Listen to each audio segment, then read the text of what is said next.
ဒီနေ့ကျွန်တော်စန့်ကျင်ဘက်ဖြစ်တဲ့ဒီ verb နှလုံးကိုရှင်းပြပေးချင်တာဖြစ်ပါတယ် exaggerate နဲ့ play down ဆိုတဲ့ verb လေးဖြစ်တယ်ပေါ့နော်ဒီ play down ကိုကျွန်တော်ဒီလိုမျိုးတစ်လုံးနဲ့ပေါ့နော် down play လို့လည်းသုံးကြပါတယ် okay ကြည့်အောင် exaggerate သူ့ရဲ့အဓိပ္ပာယ်ကချဲ့ကားပြီးတော့ပြောတယ်လို့အဓိပ္ပာယ်ရတယ်ပေါ့နော် example ကြည့်မယ် don't exaggerate the problem ပြဿနာကိုချဲ့ကားပြီးတော့မပြောနဲ့ဖြစ်တာနည်းနည်းလေးပြဿနာတိတိလေးအဲ့ဒါကိုကြီးတိအောင်ပြောတာမျိုးပေါ့နော်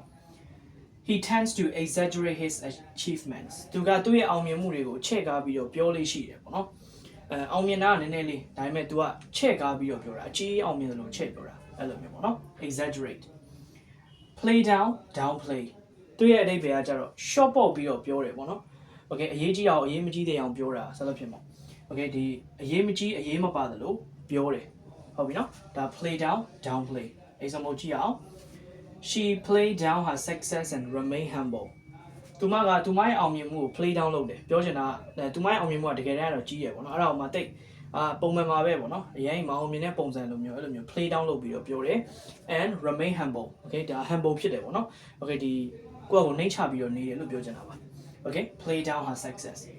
နောက်တစ်ခုကြည့်မယ်ဆို that company downplay the incident okay ကုမ္ပဏီကဒီဖြစ်စဉ်ကိုပေါ့နော်ဒီ incident ကို downplay လုပ်တယ်တကယ်ဒီဖြစ်စဉ်ကတကယ်တမ်းကြီးရအောင်ဒီ downplay လုပ်လိုက်တယ်ဆိုတော့ကုမ္ပဏီကဖြစ်စဉ်ကအရင်မကြီးပဲနဲ့တေးတရားအောင်လုပ်ပြီးတော့ပြောတာ short ပေါ့ပြောတယ်ဆိုတဲ့အဓိပ္ပာယ်ပေါ့နော် okay play down downplay သုံးလို့ရပါတယ် okay ဒီအောက်ကစကားလုံးတွေကတော့ဒီကောင်လေးနဲ့တူတဲ့ okay ဒီအသုံးတစ်ခုပေါ့နော်ဒီ exaggerate downplay တို့ ਨੇ တော်တော်လေးဆင်တူတဲ့အသုံးလေးတွေဖြစ်တယ်ပေါ့နော်ကွဲပြားချက်လေးတွေတော့ရှိပါတယ် okay ကြည့်ရအောင်